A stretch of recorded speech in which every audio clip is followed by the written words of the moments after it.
Circular flow of national income, जिसे हम to sector diagram. अच्छा देखो, ये जो बोर्ड पे तुम्हें अभी दिख रहा है ना, ये 4 सेक्टर डायग्राम है, लेकिन ये पहले स्टडी टेक्स्ट का पार्ट थी, अब ये स्टडी टेक्स्ट में मौजूद नहीं है। नोट्स में मैंने रहने दिया है ताकि कुछ बातें ऐसे जनरली आप देख लें तो कुछ चीज़ें आपको समझ में आ जाए। अच्छा, अब इसमें अगर मैं हाफ ऑफ द फ्रेम देखूँ ना, यानी कि if I go with that, तो मैं अगर सिर्फ इतना सा एरिया देखूँ, भाई पीछे आ जाइए, अगर मैं सिर्फ इतना सा एरिया इसका देखूँ,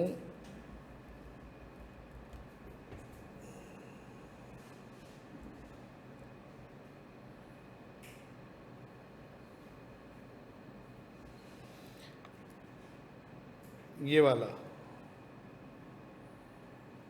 तो ये जो इतना सा एरिया है ना, ये तो वही है जो आप पीछे पढ़ के आ रहे हैं, that is called two sector diagram.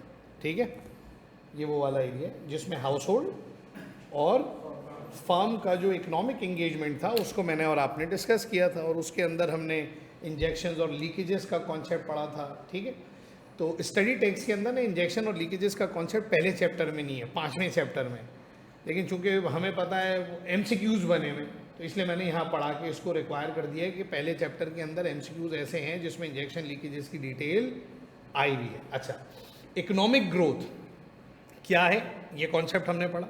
Sir किसे कहते हैं economic growth? When economy is able to produce more goods and services than before, that what it is called economic growth. अब मिसाल के तौर पे इसको ऐसे समझेंगे, जैसे मिसाल के तौर पे आपके घर में एक रेफ्रिजरेटर है, ठीक है, इस बकरीद में आपकी अम्मा ने और अब्बा ने रियलाइज़ किया कि यार अब ये इतनी अच्छी परफॉर्मेंस नहीं दे रहा, आपने उसे रिप्लेस कर लिया।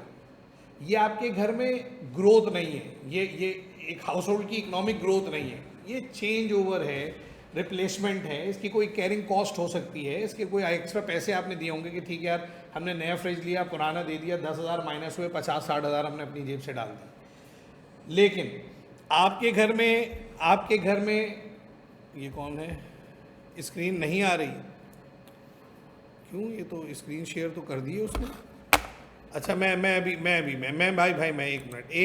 एक मिनट एडवांस पोर्शन शेयर, आप देखिए ये, एक मिनट में देख लेता हूँ।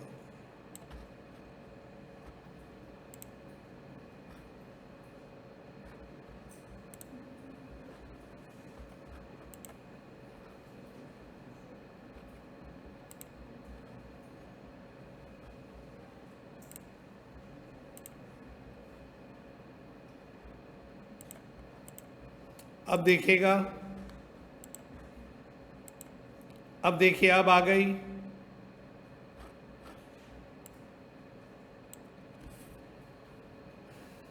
अल्हम्दुलिल्लाह। तो आपके अम्मा अब्बा ने बोला कि नहीं यार रेफ्रिजरेटर हम यही रहने देते हैं और हम एक नया डिफ्रीज़र ले लेते हैं, इसे कहते हैं ग्रोथ। मतलब आपने पुराना रेफ्रिजरेटर चेंज नहीं किया, वो रहा अपनी जगह पे, उसके अलावा आपने एक नया डीप फ्रीजर बाय कर लिया, ये है ग्रोथ। इसे कैसे समझेंगे? It is called an increment in the existing stock of capital goods. जो एग्जिस्टिंग स्टॉक है ना, जो चीजें आपके पास है, उसमें इजाफा हो जाए। पाकिस्तान में जितनी फैक्ट्रीज थी उससे ज़्यादा फैक्ट्री वो ख़राब हो गया, तो फिर वो डेप्रिसिएशन और वो अलग कॉन्सेप्ट हैं, फिर आप नया फ्रिज ले लें तो फिर आप वहीं खड़े हैं। लेकिन आपके पास एक इक्विपमेंट था, आपने एक और इक्विपमेंट खरीद लिया, that is called growth. Growth को अगर मैं इकोनॉमिक सिनेरियो के अंदर देखूं, that what it is called increment in the existing stock of capital goods. पहले से ज़्यादा फैक्ट्रीज, पहले से ज़्यादा डैम्स, पहले से ज़्यादा बिजनेसेस, पहले से ज़्यादा एम्प्लॉयमेंट अपॉर्चुनिटी, लोगों की एवरेज इनकम में चेंज आ जाए, लेवल ऑफ एम्प्लॉयमेंट में चेंज आ जाए। सर पहले से ज़्यादा एम्प्लॉयमेंट जनरेट होने लगे, पहले से ज़्यादा बिजनेस एक्सपेंड कर ले, पहले से ज़्यादा बिजनेसेस और ब्रांचेस खोलें, नई ब्रांचेस खोलें। जैसे एक पुराना बिजनेस है, उसने अपनी ब्रांच रेनोवेट कर ली, ये इन्वेस्टमेंट नहीं है, ये ग्रोथ नहीं है। तो एक प्रोसेस है, उससे चीज़ें गुजर रही हैं, ये इन्वेस्टमेंट नहीं। इन्वेस्टमेंट क्या है? उसका एक आउटलेट था, दूसरा आउटलेट खुल गया, एक फैक्ट्री थी, दूसरी फैक्ट्री खुल गई। इससे क्या होगा? इससे मजीद एम्प्लॉयमेंट जनरेट होगी, नए रिसोर्सेज एंगेज होंगे, आउटपुट लेवल इकोनॉमी का पहले के मुकाबले में बढ़ जाएगा, that what it is called growth. अब ये इंडिविजुअल की इकोनॉमिक लाइफ में भी है, फर्म की इकोनॉमिक लाइफ में भी है, और ओवरऑल इकोनॉमी के अंदर भी तो ये हो रहा है। जैसे क्या गवर्नमेंट ब्रिजेस, अंडरपासेस, अभी देखो ग्रीन लाइन बस का प्रोजेक्ट बना, अभी नया प्रोजेक्ट बन रहा है ये वाला जो गुलशन इकबाल वाला है, कैपिटल इन्वेस्टमेंट है, इससे अभी कितने लोगों को जॉब मिल रही है, कितनी कंपनीज को कॉन्ट्रैक्ट मिले हुए हैं, कितना सीमेंट, स्टील, कितने इक्विपमेंट, कितनी मशीनरी यूटिलाइज हो रही है। तो जिन कंपनीज का इस्तेमाल हो रहा है उनका रेवेन्यू, उनका बिजनेस एक्सपेंड हो रहा है, कम हो रहा है, ये ग्रोथ है। कोई नया डैम बन जाए, सो ये सब क्या है, that what it is called growth. बिल्कुल। अब उसमें देखना ये पड़ेगा कि इसका ऑब्जेक्टिव क्या है।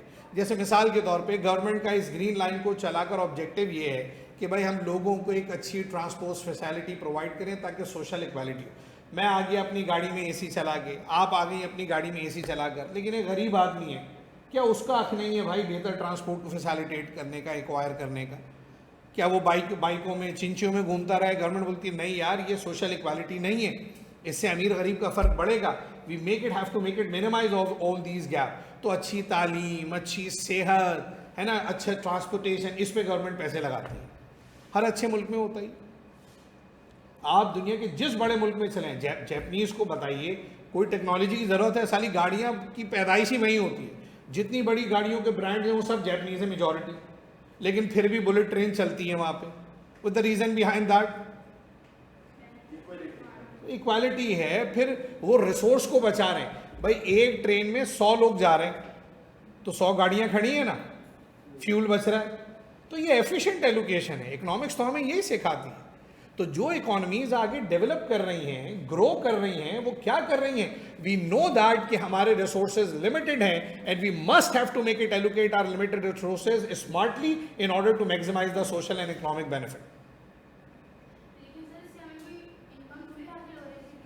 हाँ, मैं वही तो कह रहा हूँ, ये सोशल इक्वालिटी। अब इसकी अपॉर्चुनिटी कॉस्ट गवर्नमेंट बर्दाश्त करेगी। हाँ, ग्रोथ तो ही मैं कम मना कर रहा हूँ, मैंने एम्प्लॉयमेंट अपॉर्चुनिटी जनरेट हो रही है, लोगों की इकोनॉमिक लाइफ में बेहतरी आ रही है, लेकिन अप टू सम एक्सटेंड अगर आप देखो ना तो गवर्नमेंट का तो नुकसान है ऐसे प्रोजेक्ट चलाने में। आएगा। जब ये प्रोजेक्ट बन रहा था तो नहीं, क्या लोगों को जॉब्स नहीं मिली? इससे क्या इकोनॉमिक एक्टिविटी में एक्सपेंशन नहीं आया? हाँ, लेकिन याद रखना मेरी बेटी, हर एक इकोनॉमिक डिसीजन की अपॉर्चुनिटी कॉस्ट होती है। कुछ ना कुछ तो सेक्रीफाइस करेगा नेशन। हाँ, जैसे अब जो हालात हमारे रीजन में चल रहे हैं, तो वह हमारी गवर्नमेंट को डिफेंस पे पैसा लगाना है। अब हम फौज को तनकीद का निशाना बना, अब उसमें भाई अभी आपको लगाना पड़ेगा डिफेंस पे पैसा। तो जब आप गवर्नमेंट के पास रिसोर्स अनलिमिटेड तो नहीं है, तो जब वो डिफेंस पे ज़्यादा लगाएंगे, फौज को पैसे ज़्यादा देंगे, तो ऑटोमेटिकली हेल्थ पे कम लगेगा। तो ये अपॉर्चुनिटी कॉस्ट है ना।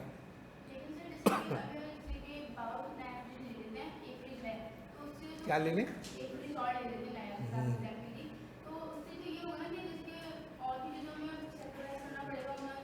वो तो देखो, जब आप कोई इकोनॉमिक डिसीजन लेंगे, वो 1 रुपए का इकोनॉमिक डिसीजन हो या 1 अरब रुपए का इकोनॉमिक डिसीजन हो, यू मस्ट हैव टू पे एन अपॉर्चुनिटी कॉस्ट। लेकिन यहां मैं ग्रोथ समझा रहा हूं बेटी। ग्रोथ क्या है कि जब जो इकोनॉमिक लाइफ है, वो चाहे इंडिविजुअल की है, चाहे हाउस होल्ड की है, चाहे फर्म है, चाहे इकोनॉमी है, इकोनॉमिक ग्रोथ का जो कॉन्सेप्ट लगता है वो ये है कि जो एग्जिस्टिंग स्टॉक आपके पास है ना, उसमें इजाफा हो जाए। एक गाड़ी थी, 2 गाड़ियां हो गई, ये ग्रोथ है। एक सोर्स से इनकम आ रही थी, जैसे मिसाल के तौर पे कल आप चार्टर अकाउंटेंट बने, ठीक, इंशाल्लाह अल्लाह की रहमत से, अपनी मदद से, माँ बाप की दुआओं से, उस्तादों की मेहनत से बन गए, आप क्वालिफाई हो गए अल्हम्दुलिल्लाह। अब आपकी सैलरी हो गई 20 लाख 30 लाख आने वाले 8-10 सालों के अंदर। अब आपने बोला यार मैं अच्छा जॉब कर रहा हूँ, हर महीने की मेरी 10 लाख रुपए की सेविंग हो रही है, कितने खर्च करूँगा? गाड़ी मुझे कंपनी ने दी, मेडिकल मेरा कंपनी दे रही है, बच्चों की ट्यूशन फी भर रही है, घर मुझे कंपनी की तरफ से मिला हुआ है, सारे अलाउंसेस मिलते हैं, कितना खा लूँगा? ग्रॉसरी पे कितना पैसा लगाऊंगा? लाइफ स्टाइल भी अच्छा हो गया अल्हम्दुलिल्लाह 10 सालों में मेरा, अच्छे कपड़े, अच्छे जूते। हाँ, एक्सपेंसेस तो बढ़ते हैं। तो देखो, जो अमीर होते हैं ना, अमीर, उनका सेविंग का रेशो ज़्यादा होता है as compared to their expenditure. Health conscious हो जाएंगे, इक्विपमेंट्स उनके पास अपडेटेड होंगे। मुझे यार आपको आज पैसे मिलेंगे, हम क्या करेंगे, अच्छे कपड़े, अच्छा घर, अच्छी गाड़ी। लेकिन जिसके पास ये सब कुछ है वो अपग्रेड करता है वक्त के साथ, वैसे खर्च नहीं करता जैसे लो इनकम ग्रेड वाले खर्च करते हैं। तो लो इनकम ग्रेड वालों की कंजम्पशन ज़्यादा होगी, सेविंग। लेकिन जब आप 20 लाख रुपए महीना कमा रहे हैं, अब 8 लाख रुपए महीना बचाएंगे तो साल के कितने हो गए, 1 करोड़ रुपए हो गए ना बॉस, करीब करीब। तो आप हर साल 1 करोड़ रुपए की इन्वेस्टमेंट कर रहे हैं, तो फिर आप क्या होगा, आप एक सोर्स से हट के दूसरे सोर्स की इनकम पे जाएंगे। ये है इकोनॉमिक ग्रोथ का एंगेजमेंट।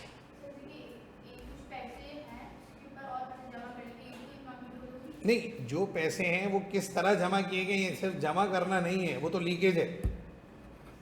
इकोनॉमिक ग्रोथ का मतलब जैसे ये है ना, कैंपस आपको नज़र आ रहा है, ये क्लासें हैं हमारी, एक नया कैंपस हम और खोल दें, ये है इकोनॉमिक ग्रोथ। इसको रेनोवेट कर लें, ये इकोनॉमिक ग्रोथ नहीं है। मिसाल के तौर पे स्टडी टेक्स्ट में एक एग्जांपल दी हुई है, एक इंडिविजुअल है, उसके पास एक वर्कशॉप है, ठीक है, या जैसे ये अहमद भाई का इंस्टीट्यूट है। अहमद भाई बोले यार मैंने अब यहाँ बड़ा सर्व कर लिया है, मुझे एक अच्छी जॉब मिल रही है कनाडा के अंदर, लेट्स से, और मुझे वो जो है वो $2 लाख की सैलरी दे रहे हैं, मुझे घर दे रहे हैं, गाड़ी दे रहे हैं, परमानेंट रेजिडेंसी दे रहे हैं, मेरी फैमिली को वीज़ा दे रहे हैं, मैं जा रहा हूँ भाई, ये मैं बेच रहा हूँ, तो अब मैंने ये ख़रीद लिया। तो ये ट्रांसफ़र ऑफ ओनरशिप है, इससे ना नई एम्प्लॉयमेंट जनरेट हुई, ना नई इन्वेस्टमेंट हुई। वो पैसे अहमद भाई को क्या, अहमद भाई ने, अहमद भाई यहाँ से मूव कर गए। हाँ, ये एक इंस्टीट्यूट था, अहमद भाई ने बोला मैं एक और इंस्टीट्यूट खोल रहा हूँ, नया कैंपस खोल रहा हूँ गार्डन में या गुलशन में या क्लिफ्टन में। ये इन्वेस्टमेंट है। क्यों? तब नए रिसोर्सेज रिक्वायर होंगे, नई लेबर हायर होगी, नई कैपिटल इन्वेस्टमेंट होगी। That what is called growth. So economic growth का जो कॉन्सेप्ट है वो ये है कि इंक्रीमेंट, इजाफा in the existing stock of capital goods. अब ये कैपिटल गुड्स क्या होते हैं, इस पर हम बात करते हैं। क्लियर है, समझ आ रही है मेरी बात? सो ये जो डायग्राम का निचला हिस्सा आपको नजर आ रहा है इस वक्त, ये 2 सेक्टर डायग्राम है। इसके ऊपर एक स्टेप पे उठेंगे तो आपको गवर्नमेंट नजर आएगी। गवर्नमेंट से हमारा रिश्ता क्या है, हमारा या फर्म का रिश्ता क्या है? एक ही रिश्ता है भाई, हम टैक्स पे करते हैं, वो हमें फैसिलिटेट करते हैं, हम उनको टैक्स पे करते हैं। देखो निकले, दोनों तरफ से टैक्सेस गवर्नमेंट को जा रहे हैं और गवर्नमेंट की तरफ से सब्सिडीज। अब ये सब्सिडी क्या होती है ये मैं बता दूंगा अभी थोड़ी देर में आपको। तो सब्सिडीज और अदर बेनिफिट, रोड बना रही है, इंफ्रास्ट्रक्चर बना रही है, हेल्थ केयर दे रही है, एजुकेशन दे रही है, ट्रांसपोर्टेशन फैसिलिटी दे रही है ना, सिविल एडमिनिस्ट्रेशन जिसमें सफाई आ गई, जुडिशरी का निज़ाम आ गया, सिक्योरिटी का निज़ाम आ गया, ये सब गवर्नमेंट हमें प्रोवाइड कर रही है। अच्छा कर रही है, बुरा कर रही है, वो एक अलग डिबेट है, लेकिन गवर्नमेंट कर रही है सारे काम हमारे लिए। उसके ऊपर जाओगे तो फॉरेन सेक्टर है, जो या तो इंपोर्ट कर रहा है, वो हाउस होल्ड के लिए भी कर रहा है ये काम और फर्म के लिए भी। आप क्या ऑनलाइन चीज़ें नहीं खरीदते? यहाँ से बैठा हुए आप अमेजोन, ईबे खरीदते हो ना यार, तो आप खरीद भी रहे हैं। और फिर वो नेट फैक्टर इनकम पेमेंट्स हैं जो बाहर से रेमिटेंसेज नहीं आते। यहाँ देखो वो एक लिखा हुआ है हाउस होल्ड की वाली साइड पे, पेमेंट फॉर फैक्टर लिखा हुआ, ऊपर जहाँ लिखा हुआ है ना पेमेंट फॉर इम्पोर्ट्स, और उसके नीचे लिखा हुआ है क्या मेरा बेटा, पेमेंट फॉर, ये क्या है, फैक्टर पेमेंट क्या है। आप में से कई सारे लोगों के जो रिलेटिव्स हैं, अब्बा हैं, भाई हैं, कज़न हैं, वो कहाँ रहते हैं? कोई यूएसए में, कोई कनाडा में, कोई ऑस्ट्रेलिया, कोई न्यूजीलैंड, कोई यूएई, कोई दुबई, कोई ओमान, कोई कतर, रहते हैं ना। वो रहते वहाँ हैं, कमाते वहाँ हैं, टैक्सेस वहाँ पे करते हैं, है ना, खर्चे वहाँ करते हैं, लेकिन फाइनली कुछ पैसा बचाकर यहाँ भेजते हैं। इसी तरह बहुत सारी फैमिलीज हैं जो यहाँ रहती हैं लेकिन पैसा कमाकर बिजनेसेस नहीं है। Toyota, Honda, Unilever, P N G, Reckitt and Benckiser, है ना, सिमेंस, डेलॉयट, ये सब कहाँ की कंपनीज हैं? सब बाहर की हैं। हमारी जो बिग 4 है, जो शुरू 4 बड़ी फर्म्स हैं, वो सारी बाहर की हैं। तो वो जो अल्टीमेटली यहाँ से सारा प्रॉफिट डिनोमिनेट करके डायरेक्टर को जो बचता है वो कहाँ चला जाता है? हेड ऑफिस रिपोर्ट होता है। टोयोटा अपना प्रॉफिट कहाँ रिपोर्ट करता है? जापान में रिपोर्ट करता है। समझ रहे हैं मेरी बात? हाँ है, आपको नजर नहीं आ रही ना, देखो लिखा हुआ ना payment for export and factor, ये ना इस साइड पे लिखा हुआ, क्योंकि इंपोर्ट एक्सपोर्ट इंडिविजुअल नहीं कर सकते। इंपोर्ट एक्सपोर्ट कौन करेगा? बिजनेस। इंडिविजुअल के पास अथॉरिटी नहीं है, लाइसेंस लेके कंपनी बनाओगे तो करोगे ना, फर्म करती है काम। हाँ, ये फाइनेंशियल इंस्टीट्यूशन क्या है? अब ये बीच में एक सवाल आया कि सर ये जो फाइनेंशियल इंस्टीट्यूशन बीच में आपने ऐड किया है ये क्या है? ये बेटा बैंक्स है, ये फर्म ही होती हैं। बैंक्स क्या हैं? इदारे, इंस्टीट्यूशन। तो बैंक का काम क्या है? बैंक का काम इस पूरे सिनेरियो के अंदर है फाइनेंशियल असिस्टेंस देना। बैंक का काम क्या होता है? Those who have a surplus money, जिनके पास पैसा इजाफी है उनसे ले लो, और जिनके पास पैसे में कमी है उनको दे दो, बीच में अपना इंटरेस्ट जनरेट कर लो। हाँ नहीं नहीं भाई, म्यूचुअल फंड कहाँ से आ गए यहाँ पे? बैंक है, सिंपल बैंक, लेंडिंग और बोरोविंग बिजनेस। अब वो हाउस होल्ड को भी दे रहा है ये काम, लेंडिंग बोरोविंग, और फार्म्स को भी दे रहा है, गवर्नमेंट को भी करते हैं, वो सेंट्रल बैंक करता है। आगे पढ़ोगे चैप्टर है पूरा। ये तस्वीर अब हट गई है स्टडी टेक्स्ट से, लेकिन एक जर्नल सिनेरियो में मैंने स्टडी कर दिया कि एक ब्रीफ नॉलेज होनी चाहिए कि ये है क्या। जैसे टू सेक्टर में दो इकोनॉमिक एजेंट आपस में इकोनॉमिकली इंगेज थे, यहाँ पर क्या है? चार इकोनॉमिक एजेंट आपस में एसोसिएटेड हैं और एक दूसरे के लिए इकोनॉमिक एक्टिविटी को परफॉर्म कर रहे हैं। तो बस इतना जहन में रखना है, बाकी ये तस्वीर हट गई है। उसके बाद हमने रिसोर्सेज को पढ़ लिया था अल्हम्दुलिल्लाह, है ना। उसमें हमने फ्री गुड्स को पढ़ा और इकोनॉमिक गुड्स को पढ़ा, है ना। फ्री गुड्स को और क्या कहते हैं? Natural resource. इकोनॉमिक गुड्स को क्या कहते हैं? Man made resource. अच्छा, किसकी अपॉर्चुनिटी कॉस्ट पे करनी पड़ती है? मैन मेड रिसोर्सेज की, है ना। और फ्री गुड्स की कोई अपॉर्चुनिटी कॉस्ट। अच्छा, वो कौन सी गुड्स हैं जिसका वैल्यू इन यूज भी और वैल्यू इन एक्सचेंज भी है? इकोनॉमिक गुड्स है, ठीक है। तो ये सारी बातें जहन में रखेंगे। आगे आगे फिर हमने नीड्स और वांट्स को पढ़ा। नीड्स जो हैं वो स्पेसिफिक होती हैं, वांट्स की कोई इकोनॉमिक लिमिट नहीं है, बिकॉज वांट्स आर अनलिमिटेड। इसी प्रॉब्लम की वजह से रिसोर्सेज की लिमिटेड इफेक्ट और अनलिमिटेड वांट्स के दरमियान जो एक गैप है, that gap would be called scarcity, ठीक। और स्कैर्सिटी हर इकोनॉमिक एजेंट की इकोनॉमिक लाइफ के अंदर है। कोई आदमी ये नहीं बोल सकता कि मुझे वो सब कुछ मिल गया जो मुझे चाहिए। ऐसे तो हमारा रिलीजन, हम सबका ही रिलीजन जो भी हो, वो यही सिखाता है कि भाई जो आपके पास है उस पर अल्लाह का शुक्र अदा करें, अल्हम्दुलिल्लाह। जिस हालात में भी हैं अल्हम्दुलिल्लाह रब्बिल आलमीन, अल्लाह उस नेमत को बढ़ा देंगे, हालात को मज़ीद बेहतर कर देंगे। मेहनत करे, कोशिश करे, इंसान के लिए के हाथ में यही है, ठीक है ना। लेकिन भाईजान इकोनॉमिक लाइफ के अंदर जो चेंजेस आ रहे हैं वो जो इक्वायरेंस के हिसाब से इंगेज है वो नीड्स हैं। आप नीड्स को तो स्पेसिफाई कर सकते हैं, वांट्स को स्पेसिफाई कैसे करेंगे? Human wants are unlimited. तो जो चीज़ अनलिमिटेड है उसको जब आप कंपेयर करेंगे लिमिटेड रिसोर्सेज से, तो जो गैप निकल कर आएगा वो मेजरेबल नहीं हो सकता। एक सिनेरियो है जैसे हम समझाते हैं कि ये स्कार्सिटी है, शॉर्टेज मेजरेबल है। भाई इस बॉटल में कितना पानी कम है ये मेजर हो सकता है, लेकिन दुनिया में जितने लोग हैं उनको कितना पानी चाहिए, सो इसकी कोई इंगेजमेंट तो टू बी रिक्वायर नहीं है। कितने पैसे चाहिए नहीं कर सकते। अभी शॉपिंग करने जाओ, कितने पैसे दूं? बोलो भाई, तुम्हें कितने पैसे दूं शॉपिंग करने जाओ? अबे बोल तो फिर भी, एक आदमी तो बोल, जितने दे दूं? 5,000। भाई बढ़ जा, थोड़ा सा ऊपर आ जा, और बढ़ जा बेटा, 1 लाख ऐसे ही। अब मैं जब इसको 1 लाख दे दूंगा ना, तो अभी इसको पहली बार में ज़्यादा लगेंगे, वरना आप मुझे 50 करोड़ रुपए भी अभी दे देंगे, मैं बैठे बैठे खर्च कर दूँ, 1 मिनट में खर्च कर दूंगा। अभी एक्सप्लोर नहीं किया ना अपनी ज़िंदगी को।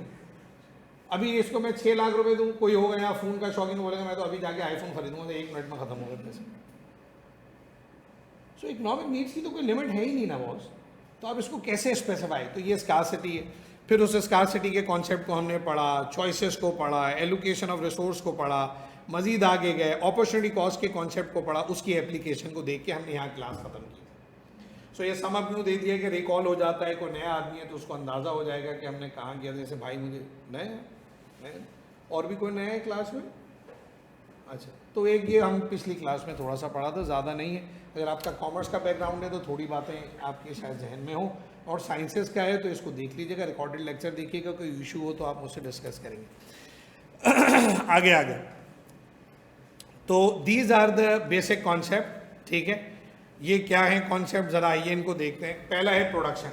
अच्छा, जब मैं मैन मेड रिसोर्स की बात करूँ ना, तो मेरे बेटा मैन मेड रिसोर्स जितने भी दुनिया में हैं उन तमाम रिसोर्सेज को पहले प्रोड्यूस करना पड़ता है। इंसान जितनी चीज़ें इस्तेमाल करते हैं जिसे इंसानों ने बनाया है वो पहले प्रोड्यूस हुई हैं, फिर उस पर मज़ीद आगे कोई काम हुआ है, वैल्यू ऐड होकर ट्रांसपोर्ट हुई, एक्सचेंज हुई, जो भी काम हुआ। सो प्रोडक्शन क्या है? आसान लफ्ज़ों में बोला जाए तो production is a process of transformation. Transformation क्या है? जिसमें आप चीज़ों की हैयत, उसकी शक्ल, उसकी क्वालिटी, उसके फीचर, उसमें वैल्यू ऐड कर दें। It is a process of value addition. It is a process of transformation, जिसमें आप दो तरह के इनपुट रिसोर्सेस को मिलाते हैं। जैसे अम्मा घर में खाना पकाती है, अल्लाह आपकी अम्माओं को सेहत के साथ, आफियत के साथ, ईमान के साथ सलामत रखे, मेरी अम्मा की मगफिरत करें। तो खाना जब अम्मा बनाती हैं तो क्या करती हैं, डिफरेंट तरह के इनपुट्स को एक सिस्टमेटिक मैनर में अरेंज करती हैं in order to produce the desire amount of meal. इसी तरह जितने बिजनेसेस हैं वो तमाम इनपुट रिसोर्सेज को एक स्पेसिफिक क्वांटिटी के अंदर, एक स्पेसिफिक अलाइनमेंट में, एक स्पेसिफिक अरेंजमेंट में अलाइन करते हैं, इंगेज करते हैं in order to produce desire amount of goods and. तो दो तरह के इनपुट रिसोर्सेज हैं, एक टेंजिबल जिसे आप देख सकते हैं नजर आने वाले, एक इनटेंजिबल जो नजर ना आए। जैसे मिसाल के तौर पे आप एक वर्कशॉप में गए फर्नीचर के, आपने बोला भाई ये डिज़ाइन दिखाया कि यार ये मुझे ऐसा मैंने देखा है, इमेज ले गए आप, मैंने यार इंटरनेशनल कोई वेबसाइट पे ढूंढा है, मुझे फर्नीचर अच्छा लग रहा है। उसमें बोला ठीक है सर आप इसकी तस्वीर हमें दे दो, हम कारपेंटर हमारा है, हम उसको दिखा देंगे, ये डिफरेंट तरह के वुड्स पड़े हुए हैं, आप सेलेक्ट कर लो इस पर कैसा फैब्रिक लगेगा वो बता दो, किस क्वालिटी का बनाना है वो बता दो, मैट्रेस कौन सा चाहिए वो बता दो, कलर कौन सा लगेगा इस पर वो बता दो। अब कुछ चीज़ें कौन सी हैं टेंजिबल नज़र आने वाली, और फिर उसके बाद उस पर वो जो आर्टिस्ट है, जो कारपेंटर है, जो उनका इंजीनियर है, डिज़ाइनर है, वो उसको डिज़ाइन करेगा अपनी नॉलेज, अपनी स्किल, अपनी एबिलिटीज से, है ना, और फिर कहीं ना कहीं जाकर कोई आउटपुट प्रोड्यूस। सो प्रोडक्शन क्या लिखता है देखो, the process and methods employed to transform, किसे ट्रांसफॉर्म करेंगे, tangible inputs and intangible inputs. Tangible inputs का मतलब raw material, sub assemblies, semi finished goods. Intangible inputs का मतलब नॉलेज, आइडिया, इंफॉर्मेशन। इन दो तरह के इनपुट रिसोर्सेज को कंबाइन करेंगे in order to produce goods and services. नीचे आइए, उसके बाद बात आई फैक्टर्स ऑफ प्रोडक्शन। ये हैं वो इनपुट रिसोर्सेज, सही है, these are the input resources that we have been used. वैसे तो आपको लगे सर वो वुड भी लग रहा है और नेल्स भी लग रही हैं और उसमें ग्लू भी लग रहा है, लेकिन वो सारी चीजें इन चार हेड्स में बट जाती हैं। कौन से वो चार हेड्स हैं बताएगा कोई? सर लैंड, लेबर, कैपिटल और एंटरप्रेन्योर, ये चार इनपुट रिसोर्सेज हैं in which we are now suppose to make it compose in order to produce the desire amount of goods and services. अब टेंजिबल भी आ गया, इंटेंजिबल। जैसे लेबर है, लेबर की मेहनत नजर थोड़ी ना आती, लेबर की मेहनत कैसे नजर आएगी बाजी? वो बनी हुई चीज नजर आ रही, उसका आर्ट, उसका स्किल कैसे दिखाओगी? नहीं दिखा सकते हैं। वो काम तो टेंजिबल चीजों पे करता है, लेकिन जो उसका आर्ट, उसका दिमाग है, इसको यहाँ से काटना है, ये ऐसा शेप देना है। मैं पढ़ा रहा हूँ, मेरा पढ़ाना नजर थोड़ी ना आ रहा है, पढ़ाना कैसे दिखाऊंगा? ये तो मेरे अंदर का स्किल है, इसको ये तो इनटेंजिबल है। अम्मा खाना पकाती, पतीला नजर आएगा, सब्जियां, गोश्त, चावल नजर आएगा। अम्मा का जो अपना दिमाग है वो नजर आएगा कि अम्मा इसमें कब क्या डाल रही है, कैसे डाल रही है। वो डलती हुई चीज़ तो टेंजिबल है, लेकिन उसको कब बनाना है, दम पे कब देना है, कितनी देर देना है, ये तो सब आपकी नॉलेज, आपकी स्किल्स, आपकी एबिलिटीज़ है। कल को जब आप ऑडिटर बनोगे तो आप अपनी सर्विसेज दोगे ना, सर्विसेज नज़र आती हैं? कहाँ नजर दिखा मुझे? मैं जो बोल रहा हूँ, जो बता रहा हूँ, जो टेक्निक अडॉप्ट कर रहा हूँ, जो मिसालें दे रहा हूँ, ये सुन रही हो, नज़र थोड़ी ना आ रही। नज़र बोर्ड आ रहा है, नज़र कंप्यूटर आ रहा है, नज़र स्क्रीन आ रही है, नज़र कैमरा आ रहा है, ये टेंजिबल है। नॉलेज, स्किल, आइडिया, ये कैसे दिखाओगी? आइडिया दिखाओ, आइडिया डिस्क्राइब कर सकती हो, दिखा तो नहीं सकती हो। सो ये इनटेंजिबल है। तो दो तरह के इनपुट रिसोर्सेज को कंपोज किया, टेंजिबल और intangible, in order to produce the desire amount of goods and services. अब जो इनपुट रिसोर्सेज हैं वो इकोनॉमिक्स में चार है, that is land, labour, capital और ऑर्गेनाइजेशन बोलो आसान लफ्जों में, या एंटरप्राइज बोलो या एंटरप्रेन्योर बोलो, मतलब एक ही है। एंटरप्रेन्योर, एंटरप्राइज, ऑर्गेनाइजेशन मतलब एक है, थोड़ा थोड़ा सा फर्क है, समझा रहा हूं। जब मैं लैंड की बात करूं, it includes all free gift of nature, क्योंकि नेचुरल रिसोर्स की मदद के बगैर तो हम कुछ सोच भी नहीं सकते बनाने। आज हाईटेक दौर पे आ गए हैं, इंटरनेट, सैटेलाइट टेक्नोलॉजी पे काम कर रहे हैं, लेकिन फिजिक्स यूज़ हो, केमिस्ट्री यूज़ हो, आप नेचुरल रिसोर्स पे काम करके ही आगे बढ़ते हैं। समझ रहे हैं मेरी बात? अभी अभी जहाज़ गिर गया इंडिया में, है ना, बेचारे उसमें लोग थे इतने, कहीं भी हादसा तो हादसा ही यार, ना कहानी किसी भी मुल्क में। आपको बहुत से पाकिस्तानी खुश हो रहे हैं, ये तो कहीं भी हो सकता है यार, इंसानियत बाकी रहनी चाहिए। जंगें होती रहती हैं, लेकिन हम अब कोई मुल्क भी, अब वो जो लोग करने वाले हैं वो गलत कर रहे हैं, जो एक दूसरे के साथ जो कर रहे हैं, हमारा करें मुल्क या उनका मुल्क करे, लेकिन इंसानियत तो ये कहती है कि नहीं होना चाहिए सारा काम, नहीं लड़ाई होनी चाहिए। नापसंदीदा तरीन अमल है इस्लाम के अंदर जंग। हाँ, कोई मुसल्लत कर दे आप पे, ज़बरदस्ती थोपे, तो फिर आप अपना डिफेंड करें, मारें, लड़ें उससे, ये तो है।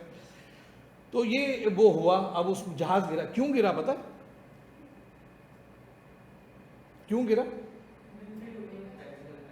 अरे टेक्निकल खराबी तो हुई, कंपल्जन के अंदर हवा का प्रेशर जो उसके फ्लैप होते हैं ना, वो मैनेज नहीं कर पाया जहाज। हज़ारों टन वजनी जहाज होता है भाई, और कितने उसमें 300-400 लोग बैठे हुए होते हैं। कभी आप एरोप्लेन का सफ़र करें, आप में से किसी ने किया, आई डोंट नो किसी ने किया है, तो जो फ्रिक्वेंट ट्रेवलर है उनको अंदाज़ा है, एयर पॉकेट आता है। जहाज़ हवा के बगैर तो नहीं उड़ता ना, हवा को ही तो प्रोपेलर चला के पीछे फेंकता है, फिजिक्स थोड़ी बहुत पड़ी होगी। तो जब हवा ऊपर कहीं रुक, कहीं स्पेस में हवा कहीं है कहीं नहीं है, जब हवा रुकती है ना तो जहाज़ एकदम ऐसे नीचे आता है, ऐसे जैसे ये फ़ोन नीचे गिरे धड़म कर,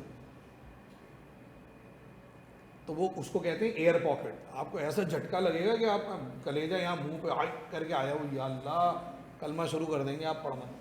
जैसे वो नहीं, अक्सर नींद में आप बहुत गहरी नींद में हो तो आपको लगता है कि नहीं करके गिरे हो, कहाँ गिरा दिया मुझे, सही नहीं होता वो। तो वो होता क्या है पता है, वो आप जब सो रहे होते हैं, तो आप जब डीप स्लीप में चले जाते हैं तो आपका ब्लड प्रेशर, हम रिलैक्स होते हैं ना सोते वक्त, तो वो होता क्या है कि हमारा ब्लड प्रेशर कम होता है, कम होता है, कम होता है, कम होता है, कम होता है, रिलैक्स, बॉडी रिलैक्स होते होते एक वक्त ऐसा आता है हार्ट बीट बिल्कुल नल पे जा रही होती है, फिर ब्रेन सिग्नल मारता है, वो गधे मर जाएगा, चला इसको, ब्लड सप्लाई कम हो रही है, ये देखो कैसा अल्लाह ने सिस्टम रखा है। वो डिच करके वो जब पंप करता ना आपके अंदर झटका पड़ता है, ये कहाँ से गिर गया मैं, तकिया गिर गया या खुद नीचे गिरा और पलक से आपको लगता है कोई ऊंची जगह से मैं नीचे गिरा। सो वो जो इसी तरह जहाज़ में होता है, आपकी ऐसी तैसी हो जाती है। मैं पढ़ने जा रहा था, मलेशिया तब हुआ था पहली बार, मैं तो बोला हो गया काम यार, घर वालों को मैसेज कर रहा है, मेरा फ़ोन भी नहीं चल रहा, हाथ कांपना शुरू, घबराहट। फिर पायलट ने बोला वेदर की वजह से हुआ है, सही हो जाएगा। तो भाई ये तो टेक्नोलॉजी भी तो डिपेंडेंट है ना नेचर पे, तो land is complementary for every human activity. Land तो आप कुछ चीज़ें टेंजिबल है, जैसे सनलाइट है, क्या है, टेंजिबल है, एयर टेंजिबल है, इसका टेंजिबल इंटेंजिबल गड़बड़ है थोड़ा, सही हो जाएगा। तो ये है भाई, तो कुछ चीज़ें टेंजिबल हैं, जैसे सी है, माउंटेन है, रिवर है, ये आप देख सकते हैं, उसके अंदर फिश है और नेचुरल रिसोर्स ज़मीन से निकलने, ऑयल, कोल। हाँ, जो गैसेस हैं वो इंटेंजिबल, वो नहीं नज़र आती। हाँ, उसमें तो कुछ गैसेस में तो केमिकल डालना पड़ता है ताकि उनको, जैसे सुई गैस है, सुई गैस में जो पंजेंट स्मेल होती है, इसमें केमिकल ऐड किया जाता है, वरना सुई गैस की स्मेललेस होती है। हाँ, मीथेन की होती है, मैं मीथेन की बात तो नहीं कर रहा हूँ, मैं नेचुरल गैस की बात कर रहा हूँ। मीथेन की तो मीथेन अलग चीज़ है। जी सर, अभी मैं ऑनलाइन वालों को भी देख लूँ भाई, सॉरी बेटा भाई, आपसे ग्रुप पे में पूछने, इधर सवाल करने की अपॉर्चुनिटी क्या है, अप्रोप्रिएट जगह क्या पूछ रहे हैं भाई, दोबारा पूछ लें, अगर यहाँ जैसे मैं बता सका तो बता दूँगा। अकाउंटिंग की क्लास ARTT के चैनल पे अपलोड हो गई है ना? अरे वाह, क्या सवाल है भाई, ये दिनेश भाई को मैसेज करें, ठीक है। So land includes all free gift of nature. फिर आया लेबर। अच्छा, मैं और आप लेबर को समझते हैं मास ऑफ अनस्किल्ड वर्कफोर्स। क्या बोला मैंने? मास ऑफ अनस्किल्ड, जो मजदूरी का कर रहे हैं वो ये लेबर है, नहीं ये लेबर है। Labour includes all mental or physical activity, partly or wholly, undergone for sake of reward. For sake of reward. मैं अपने बच्चों को घर में कभी कभी होता है टाइम तो पढ़ाता हूँ, मैथ्स पढ़ा दिया, कोई कम्युनिकेशन स्किल पे बात कर लिया, जो थोड़ा बहुत हमें आता है वो बात करके उनको सिखाते हैं कि भाई ऐसे बोला करो, ऐसे किया करो, ये करना चाहिए। तो हम उसके पैसे थोड़ा लेते। आपको कई बार अम्मी ने बोला होगा छोटे भाई को पढ़ा दो, आप खुद भी हेल्प करते होंगे, बड़े भाई से हेल्प ले ली, बहन से ले लिया, नहीं बस जब छोटे थे, अब तो बड़े हो गए माशाल्लाह, और फिर टेक्नोलॉजी भी इतनी एडवांस हो गई है कि अब तो चीज़ें इस पर मिल जाती हैं सारी। तो ये करते थे ना यार हम। सो ये लेबर नहीं, वो लेबर जिसका objective to be require earning हो, that what it is called. अब वो चाहे स्किल्ड हो या अनस्किल्ड हो या सेमी स्किल्ड हो। ये जो बाहर चौकीदार बैठे हुए हैं, ये क्या है? ये मास ऑफ अनस्किल्ड लेबर है। यहाँ जो टीचर आपको पढ़ा रहे हैं आके, वो स्किल्ड लेबर है, और जो ऑफिस में बैठे हुए हैं वो सेमी स्किल्ड है। यही इसीलिए तो लेबर कह रहा हूँ सबको, इसीलिए तो सबको लेबर कह रहा हूँ। इकोनॉमिक्स की नज़र में एक ऑडिटर भी लेबर है, और उसके ऑफिस में काम करने वाला पीएन भी जो है वो लेबर है, क्योंकि ऑब्जेक्टिव तो सबका कंसिडरेशन है ना। तो ये है। उसके बाद आया कैपिटल। यहां कैपिटल से मुराद वो इन्वेस्टमेंट है जो मजीद आउटपुट को प्रोड्यूस करेगी, ये कैपिटल इन्वेस्टमेंट कहलाती है, जो मजीद आउटपुट को प्रोड्यूस करे। ठीक है, ये that word is called capital investment. जैसे आपके अब्बा ने डीएचए में प्लॉट ले लिया, तो हम कहते हैं मैंने इन्वेस्टमेंट कर दी। गोल्ड खरीद लिया, फॉरेक्स में पैसा लगाया, स्टॉक एक्सचेंज में लगाया, ये इन्वेस्टमेंट नहीं, ये वेल्थ है, दौलत। ये दौलत है। आप अमीर हो रहे हैं, आपके अब्बा ने प्लॉट लिए, में 10 प्लॉट नहीं है, अल्लाह अल्लाह आपके अब्बा को मुबारक करें, 100 प्लॉट ले लें आपके अब्बा, लेकिन उन 100 प्लॉटों से ना कोई एम्प्लॉयमेंट जनरेट हो रही है, ना कोई आउटपुट जनरेट हो रहा है। भाई जैसे आपके अब्बा के अभी बहरिया टाउन के अंदर 10 प्लॉट हैं, तो क्या किसी को जॉब मिली हुई है वहाँ? शायद एक आधा कोई चौकीदार वौकीदार रख लिया होगा, वो भी आपके पर्सनल बेनिफिट का है, उससे कोई मास इंगेजमेंट इकोनॉमी के अंदर नहीं हुई। हाँ, अब 10 प्लॉट ना लेके आपके अब्बा एक छोटी फैक्ट्री खोलते, उसमें 50 लोगों को हायर करते, कोई मजीद आउटपुट को प्रोड्यूस करते, that what it is called investment. ये है इन्वेस्टमेंट, जो मजीद आउटपुट को प्रोड्यूस करेगी, एग्जिस्टिंग ऑफ स्टॉक को बढ़ा देगी, पर्सनल वेल्थ नहीं। जैसे आप बचा बचा के प्लॉट पे प्लॉट ले रहे हैं, घर पे घर ले रहे हैं, प्रॉपर्टी पे प्रॉपर्टी ले रहे हैं, ये आपकी वेल्थ है, दौलत है, आप अमीर हो गए। सरमाया कह लें उर्दू में, जो किसी भी शक्ल में कन्वर्ट हो जाए, फर्नीचर हो, इक्विपमेंट हो, मशीनरी हो, बिल्डिंग हो, लैंड हो, व्हाटएवर, मगर उससे आउटपुट प्रोड्यूस, क्योंकि हम तो प्रोडक्शन पढ़ रहे हैं ना। खाली जमीन का हिस्सा लेके आपने कोई डीएचएस में छोड़ दिया, it doesn't seems to be acquire any benefit for the masses. बोल तो रहो, तुम अमीर हो जाओगी ना बाजी, तुम्हारे अब्बा अमीर हो जाएंगे, इससे मुल्क को क्या फायदा है? एम्प्लॉयमेंट कहाँ जनरेट हुई, आउटपुट कहाँ से क्रिएट हुआ? आप अमीर हो जाओगी। तो आपके अब्बा ने प्लॉट लिया, वो 1 करोड़ रुपए का था, जब अब्बा अल्लाह के पास चले गए, आप बड़े हो गए, वो प्लॉट 10 करोड़ रुपए का हो गया। जैसे आप लोगों के घर हैं, जिनके अपने घर हैं, अब्बा ने लिया था 40 लाख का, अभी हो गया 1 करोड़ 40 लाख का। तो इससे एम्प्लॉयमेंट तो ना जनरेट हुई ना, ये तो पर्सनल वेल्थ है। वो तो लगेगा, वो तो कैपिटल गेन टैक्स है, वो तो पर्सनल बेनिफिट है कि आप अमीर हो रहे हो तो आप स्टेट को पे करोगे ना, क्योंकि ये ज़मीन आपको दी किसने, इंफ्रास्ट्रक्चर बनाया किसने। आप जिस इलाके में रहते हैं, मैं गवर्नमेंट की जितनी फैसिलिटीज़ हैं सब छीन लूँ वहाँ से, तो खंडर बन जाएगा ना भाई, वो इलाका नहीं बनेगा। लाख गालियाँ दे दो, जो थोड़े बहुत टूटे फूटे रोड हैं, जो थोड़ा बहुत इंफ्रास्ट्रक्चर बना हुआ है, जो थोड़ी बहुत सिक्योरिटी है तो स्टेट की तरफ से है। तो भाई तो जब ही तो मिल रही है, ये जिस पे बैठी है वो ये कैपिटल है, ये जो बिल्डिंग है ये कैपिटल है, ये जो एसी चल रहा है ये कैपिटल है, ये जो इक्विपमेंट यहाँ रखे हुए ये कैपिटल इन्वेस्टमेंट है। अभी हटा दो सारा, मेरा पढ़ाना बेकार, ऑनलाइन को फैसिलिटेट कर पाएंगे हम? तो कैपिटल गुड्स वो गुड्स हैं, मैं पढ़ाऊंगा आगे कैपिटल गुड्स क्या होते हैं। कैपिटल गुड्स हर उस गुड्स को कहा जाता है which are used to produce further goods and services. बल्कि मैं लिख ही देता हूँ, देखें गुड्स क्या हैं। जब मैं बात करूँ गुड्स की, तो goods are the tangible resources.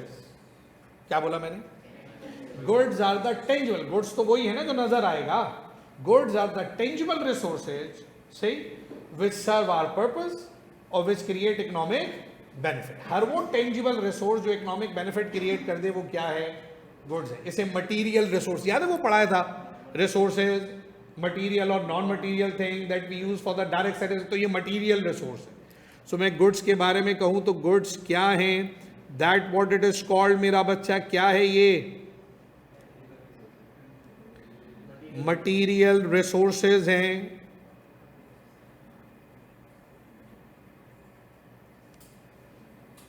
ठीक है, अब गुड्स दो हिस्सों में बटे, कौन से दो हिस्सों में बढ़ गया सर गुड्स?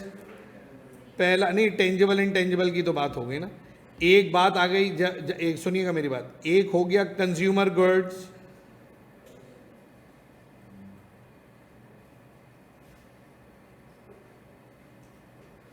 और एक हो गया मेरे बच्चों इसके अंदर क्या, कैपिटल गुड्स। इसी कैपिटल गुड्स को आप कहते हैं क्या? क्या लिखा बेटा जी? इन्वेस्टमेंट। सुन रहे हो? अब कंज्यूमर गुड्स क्या है जरा समझिएगा। अब ये जो गुड्स है ना, ये गुड्स, ये तीन हिस्सों में बढ़ जाता है इकोनॉमिक्स के अंदर। पहले तो दो समझेंगे। एक लिख दिया सर ने ड्यूरेबल, एक लिख दिया सर ने क्या,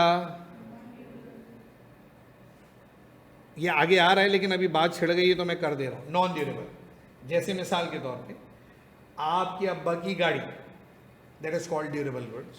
आपके अब्बा की motor bike, that is called durable goods. लेकिन बाइक और गाड़ी में डलने वाला फ्यूल नॉन ड्यूरेबल, नहीं टेंजिबल है, वो भी नजर आता है ना, फ्यूल तो नजर आता है, वो क्या है? वो नॉन ड्यूरेबल गुड्स है। आपके घर का फ्रिज ड्यूरेबल गुड्स, फ्रिज के अंदर फ्रूट्स हैं, वेजिटेबल है, डेयरी प्रोडक्ट है, एग है, ब्रेड है, बटर है, जैम है, ये क्या है? Non durable goods. Durable goods जैसे एसेट पढ़ा है, एसेट पढ़ा ना, एक फिक्स एसेट एक है ना, करंट एसेट और नॉन करंट एसेट में, फिक्स एसेट में फिक्स टेंजिबल, फिक्स इनटेंजिबल, तो उनका पेरेंट हेड यहां से मिलता है आगे। एसेट्स क्या है? Resources which provide future economic resource की भी डेफिनेशन यही है।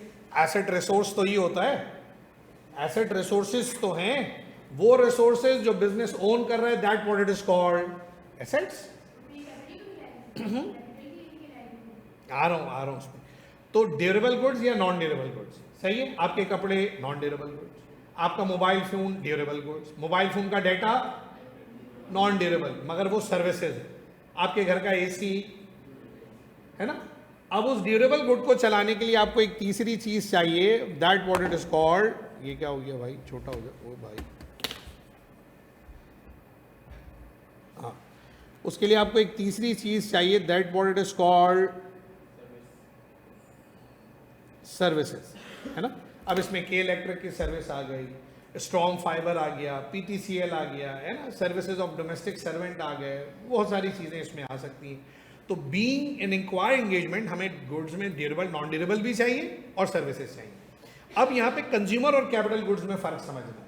पहले ड्यूरेबल गुड्स समझ में आती है क्या है, जिस शेयर पे बैठे हो वो क्या है, जिस रजिस्टर पे लिख रहे हो वो क्या है, जो जिस पेन से लिख रहे हो वो क्या है, ये ड्यूरेबल है।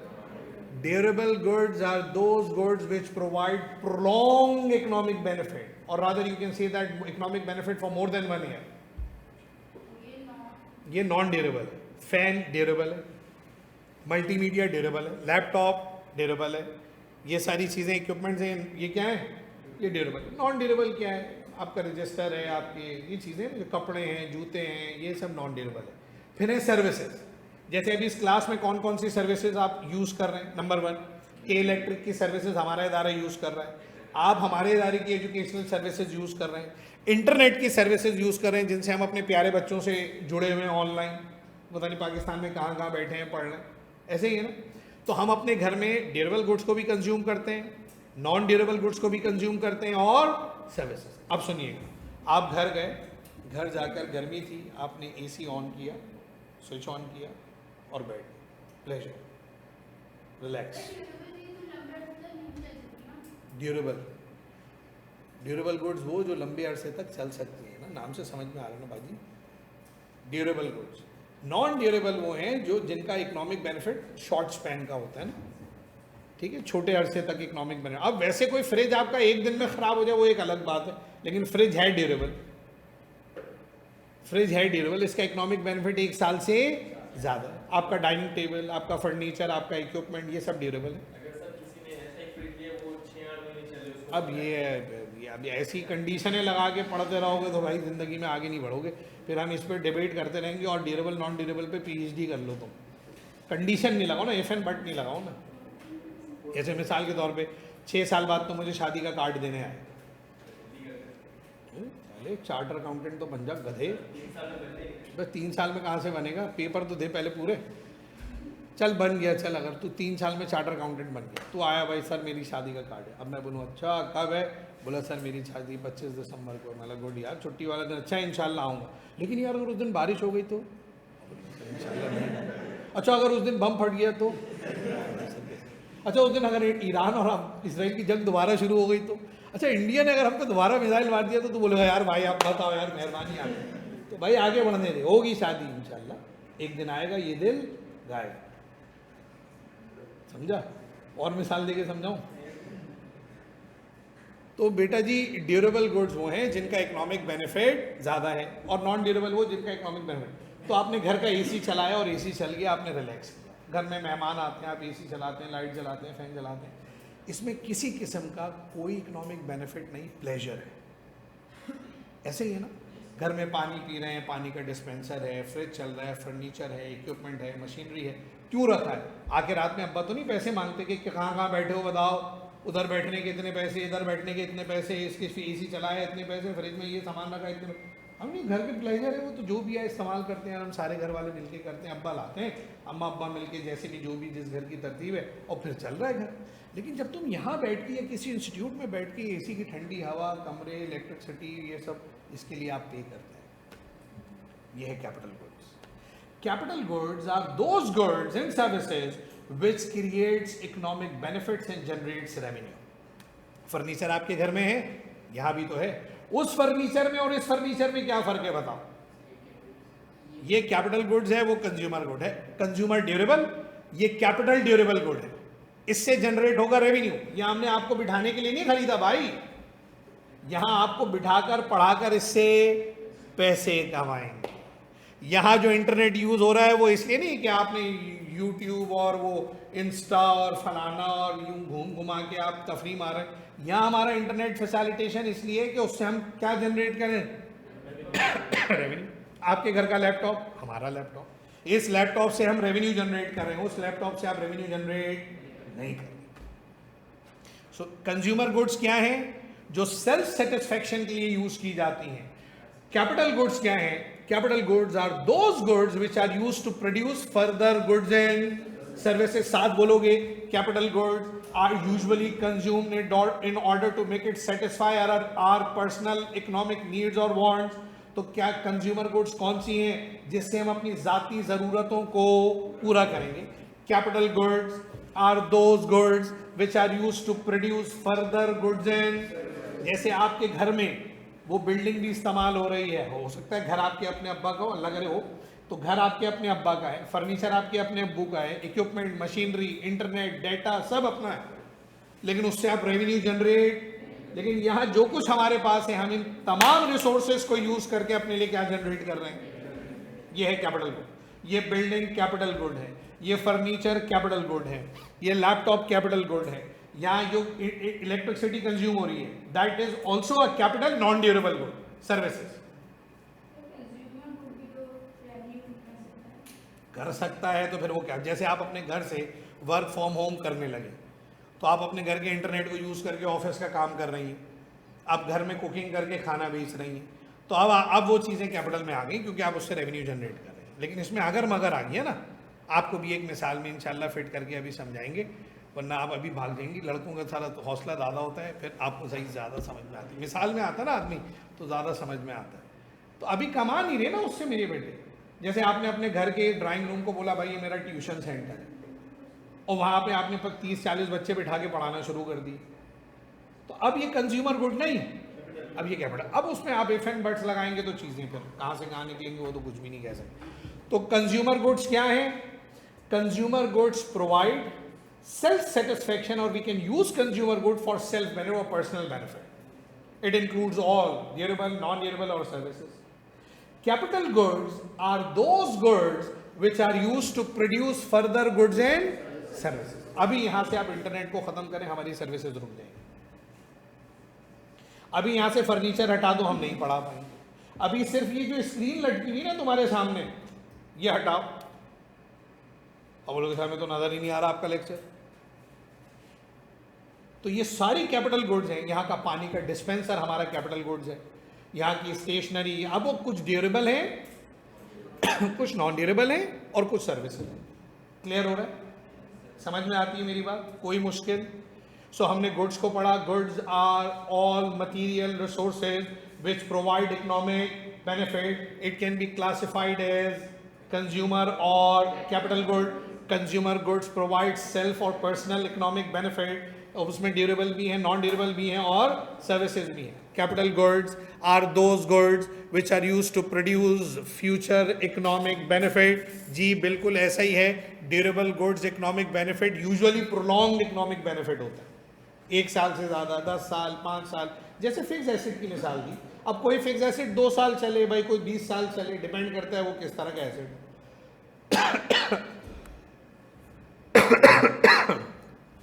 मोहम्मद हमजा क्लियर है? हमजा भाई क्लियर है? आगे बढ़ूं?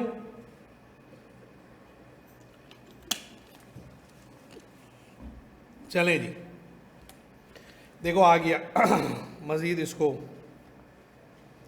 कंजम्पशन। देखो दुनिया में जितनी भी प्रोडक्शन हो रही है ना, उसका अल्टीमेट ऑब्जेक्टिव क्या है? कंजम्पशन नहीं ना तो भाई भी चीज़ें बेकार है। आप गाड़ी बना लो, आप घर बना लो, आप लैपटॉप बना लो, आप कंप्यूटर बना लो, आप कंज्यूमर बना लो, आप ड्यूरेबल गुड्स बना लो, नॉन ड्यूरेबल गुड्स बना लो, सर्विसेज प्रोड्यूस कर दो।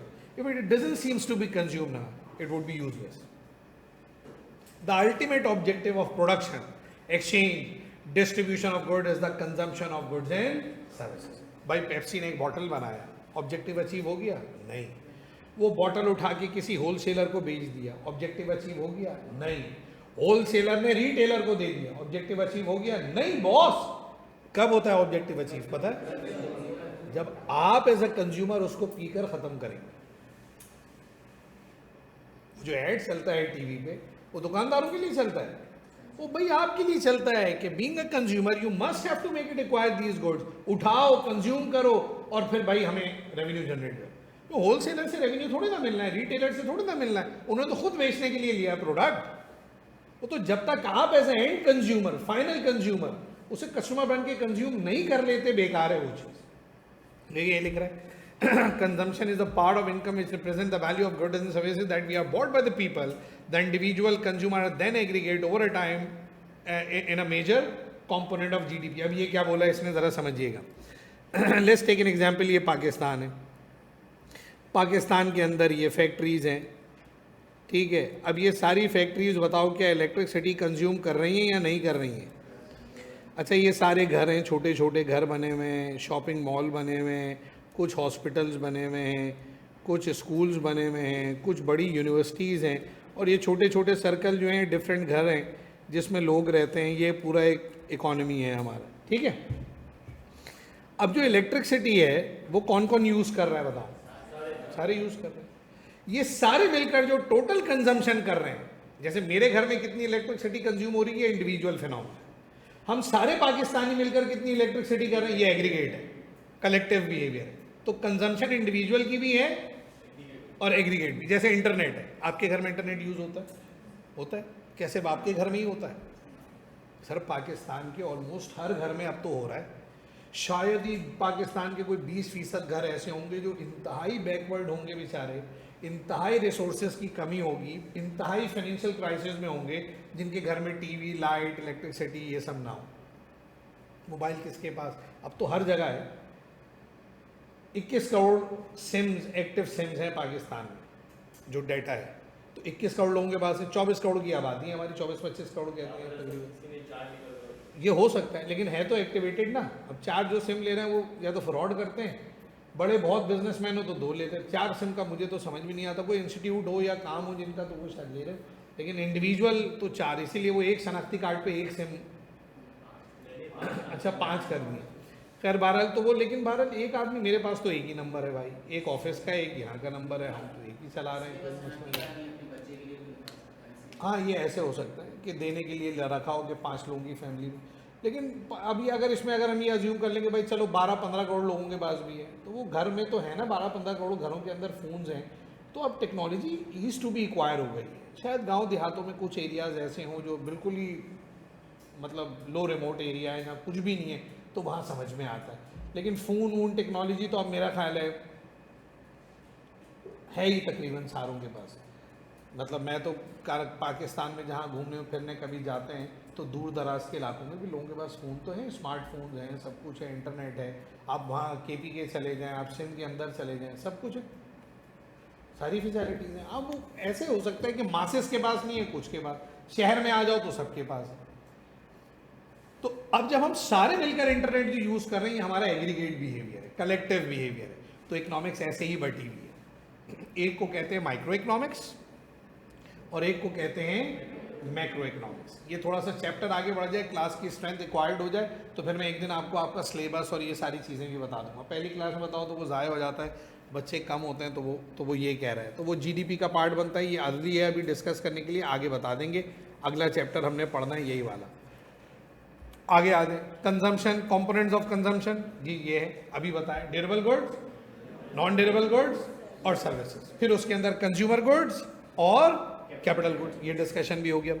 मजीद आगे चले, बेसिक कॉन्सेप्ट के अंदर आ जाए, कंजम्पशन हो गया, ये सारी बातें आपके सामने आ गई हैं। उसके बाद एग्जाम्पल दे रहा है किसकी ये एग्जाम्पल दे रहा है आपको फैक्टर्स ऑफ प्रोडक्शन की। जैसे मिसाल के तौर पे आपको एक टेक्स्ट बुक जो है वो लिखनी है, इस टेक्स्ट बुक को लिखने के लिए आपको लैंड चाहिए ताकि आप रॉ मटेरियल हासिल कर सकें, आपको लेबर चाहिए जो बुक की बाइंडिंग करेगी, राइटर हो, कंपाइलर हो, ये सारी चीज़ें, एडिटर हो।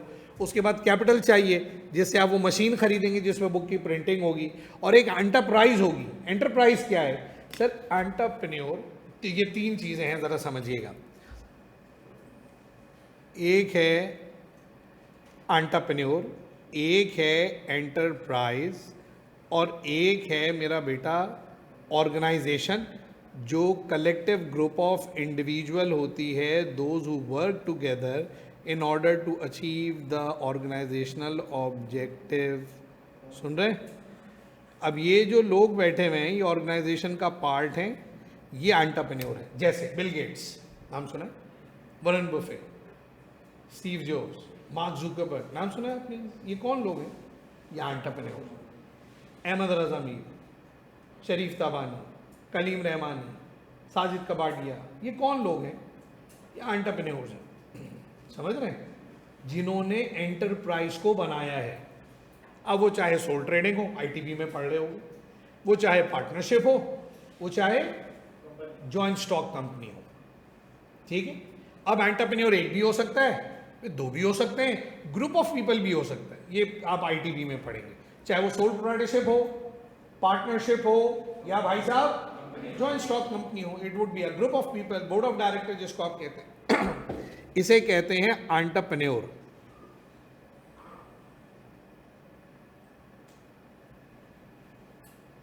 एक हो गया एंटरप्रेन्योर। ये स्पार्क प्लग है, इसके बगैर बिजनेस नहीं चल सकता।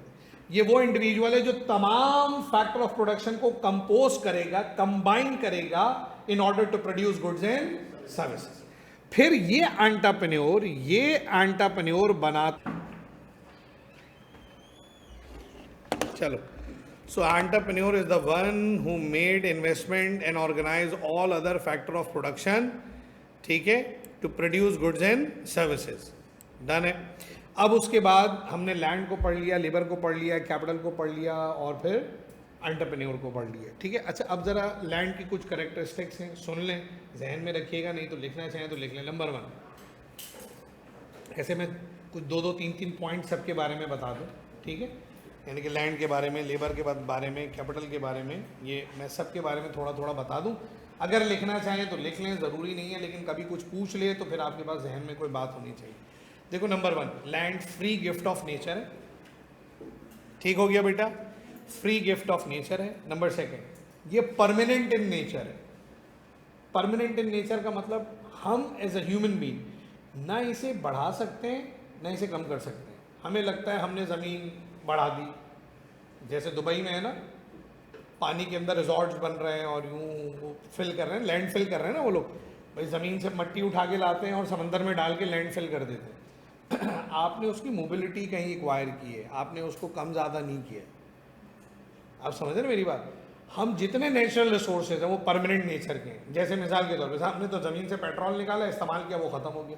ख़त्म नहीं हुआ बॉस, उसकी शक्ल बदल गई,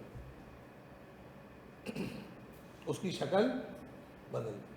हमने पानी इस्तेमाल किया, ख़त्म हो गया। नहीं भाई, अभी आप सी साइड पे जाएं, ये जो बारिशें हुई हैं, ऐसा पानी बढ़ा हुआ है समंदर का। वो क्यों बढ़ा हुआ है? सर सारा पानी जो ग्लेशियर से ऊपर से नहीं आ रहा है, सारा कुछ बहता हुआ चारों तरफ से, साफ गंदा सब कुछ कहाँ जा रहा है अल्टीमेटली? सो नेचर इसे अपने हिसाब से प्रोसेस कर रही है, हम ना इसे बढ़ा सकते हैं ना। So number 1, land gift of nature है। नंबर 2, ये परमानेंट नेचर है। नंबर 3, इसकी जियोग्राफिकल मोबिलिटी पॉसिबल नहीं है। Geographical mobility of land is impossible. Occupational mobility है। ऑक्यूपेशनल मोबिलिटी का मतलब भाई ये अभी ये घर था ना, कुछ अर्से पहले ये घर था, किसी का घर था, ये इस इलाके में आज भी घर है। कुछ लोगों ने अपने घर को कमर्शियल बना दिया कि नहीं यार ये ऑफिसेज बहुत खुल गए, अब रहने जैसी जगह नहीं है, हम इसको किराए पे देके कहीं पर भी अपना घर अच्छा किराए पे ले सकते हैं। क्या है 3rd पॉइंट पढ़िए। ज़मीन को आप मूव नहीं कर सकते ना, ये ज़मीन, वरना आप अपना घर उठा के ले जाइए डिफेंस फेज 4 में, नहीं कर सकते ना, लैंड इमोबाइल है। ठीक है, जियोग्राफिकल मोबिलिटी इम्पॉसिबल है, ऑक्यूपेशनल मोबिलिटी पॉसिबल है। मैं आज यहाँ बंद करूँ, ये मैंने बोला इंस्टीट्यूट नहीं चला रहा, मैं यहाँ पे चलाऊंगा, let's take an example gym, हो सकता है ना। ये बराबर में जगह है ना जहाँ पे अभी ये कोर्ट यार्ड बन गया है खेलने की जगह, पहले यहाँ पे वेयर हाउस था बहुत बड़ा, एक फार्मास्यूटिकल का, उनको लगा ये सूटेबल जगह नहीं है, उठ के कहीं और चले गए होंगे, और यहाँ ये जगह जिसकी थी उसने यहाँ कोर्ट यार्ड बना दी। अब यहाँ खेलते वेलते हैं जो आप देखते हैं आजकल नया चला हुआ ये, कि बहुत बड़ा पैडल बॉल का वो बना है, कोर्ट बना है, वो मुर्तज़ा वहाब भी आए थे उसकी ओपनिंग करने। तो आपको तो आपकी ऑक्यूपेशनल मोबिलिटी है। वो बोले नहीं यार इस बिल्डिंग के ऊपर मैं आज सॉफ्टवेयर हाउस बनाऊंगा, मर्जी आपकी। समझ रहे मेरी बात मैं क्या कह रहा हूँ? तो ये ज़रूरी नहीं है कि आप अब, तो इसकी जियोग्राफिकल मोबिलिटी इम्पॉसिबल है, इसको एक जगह से दूसरी जगह नहीं ले जा, लेकिन इसकी ऑक्यूपेशनल मोबिलिटी पॉसिबल है। इसी तरह है लेबर पे। अच्छा एक और बात, लैंड जो है ना, लैंड वो पैसिव फैक्टर है, इंग्लिश में पढ़ा active passive. Land passive factor है, खुद कुछ नहीं करती, इसे इस्तेमाल करना पड़ता है। जैसे सनलाइट है, खुद ब खुद उससे इलेक्ट्रिसिटी, आप सोलर पैनल लगा के बैटरी लगा कर कनेक्शन जनरेट करेंगे तो सोलर एनर्जी में कन्वर्ट होगी, वरना तो धूप इतनी है वो तो हमारी शक्लों पे नजर ही आ रही है। बच्चों के चक्कर में हम चले गए इतवार को, वैसे ही अल्लाह काले से और बकाले हो गए बिल्कुल, उनके चक्कर में हम बैठ भी नहीं पाए, वो इधर भाग उधर भाग, वहाँ स्विमिंग पूल भी था और उसमें भी था, साला था भी 6 फीट का, मतलब गिर गया तो लंबी हो जाएगी। हाँ दोबारा बोलो क्या चीज़? हाँ हाँ हाँ, यानी कि लैंड जो है वो पैसिव फैक्टर है, ये खुद ब खुद आउटपुट प्रोड्यूस, थोड़ा बहुत कोई नेचुरली कहीं से एक दरख्त निकल के उसमें आम निकल आए तो नहीं, लेकिन जो आम की फार्मिंग होती है वो इंसान करते हैं, तो ये खुद प्रोड्यूस नहीं करेगी, नेचर ने बता दिया आपको, अपना दिमाग लगाएं, अकल लगाएं, फहम लगाएं और फिर उससे चीज़ों को प्रोड्यूस करें। सही। सो लैंड पैसिव फैक्टर है, लेकिन लेबर एक्टिव फैक्टर है। ठीक है, लैंड नॉन ह्यूमन फैक्टर है। नॉन ह्यूमन समझते हैं ना, जो इंसान नहीं है। जैसे 4 फैक्टर है, नाम गिनो तो कौन कौन से? लैंड, लेबर, कैपिटल और एंटरप्रेन्योर, है ना। अच्छा, अब उसमें जो लैंड और कैपिटल है वो नॉन ह्यूमन फैक्टर है, लेकिन लेबर और एंटरप्रेन्योर कौन है? ये ह्यूमन फैक्टर है। लेबर भी एक्टिव है, एंटरप्रेन्योर भी एक्टिव है, लेकिन लैंड भी पैसिव है और कैपिटल भी पैसिव है। देखो, ये फर्नीचर खुद तो नहीं कोई आउटपुट प्रोड्यूस करेगा, ये लैपटॉप से खुद ब खुद तो लेक्चर निकल के नहीं आ जाते ना यार, इस पर कितने सॉफ्टवेयर, कितनी रिकॉर्डिंग, कितनी एडिटिंग, कितनी टेक्नोलॉजी, क्या कुछ ऐड किया तो इस लैपटॉप से आउटपुट आ रहा है। सो लैंड और कैपिटल पैसिव फैक्टर हो गए, लेबर और, बोलो भाई मुंह से बोलो, एंटरप्रेन्योर एक्टिव फैक्टर हो गए। इसी तरह लेबर और एंटरप्रेन्योर ह्यूमन फैक्टर है और वो नॉन ह्यूमन फैक्टर हो गए। सही, ये बात क्लियर होती है। So labour is the most active factor of production. ठीक। दूसरा, labour and labourer are inseparable. क्या मतलब इससे? आप जैसे मैं लेबर हूं ना, मेरे पास क्या लेबरर क्या है, मेरी स्किल क्या है, बोलो, टीचिंग है ना। तो अब इस टीचिंग की इंगेजमेंट को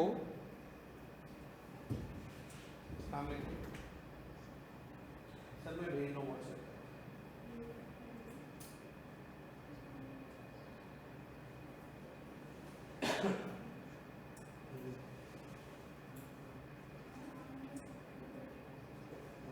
आपने मुझे भेजा है, मेरा लैपटॉप वहीं पर है, उस पर खोल लें, मेरा लैपटॉप है, उस पर इंटरनेट करके दें, वो सनी खोल देगा।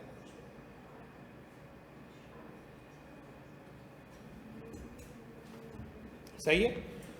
लेबर और लेबरर इनसेपरेबल। जैसे मिसाल के तौर पे आप में से किसी के अब्बा कोई सर्विस बेस्ड एक्टिविटी करते हैं, डॉक्टर हैं, टीचर हैं, लॉयर हैं, अकाउंटेंट हैं, बैंकर हैं, कोई है किसी के अब्बू?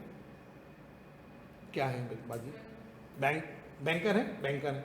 अब जो बैंकर की अपनी सर्विसेज हैं, अब्बा जब घर पे आए ना तो भी बैंकर हैं, और ऑफिस में है तो ऐसा तो नहीं कि मैं पढ़ाने आ रहा हूँ तो मैंने कोई जैकेट पहनी या कोई चीज़ पहनी और आगे मैं टीचर बन गया। ओ नहीं भाई, मैं इधर से बाहर भी टीचर हूँ, अंदर आऊँ तो भी टीचर हूँ, घर पे हूँ तो भी टीचर। हाँ, अब हमारा तो ये स्किल सेट है ना।